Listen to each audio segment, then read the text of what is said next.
Hello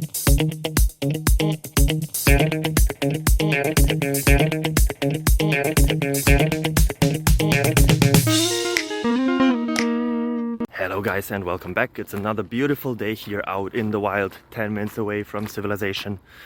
I hope you're doing as greatly as I am. I don't know if that's a grammatically correct sentence. I don't care very much. I hope you don't neither. I should look up some grammar.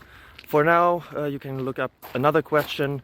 It's technical nature as always, and I hope it helps you. If it does, feel free to leave a like, a comment, subscribe, ring the bell to get notified about every and each other video we do and upload. It would help me a lot.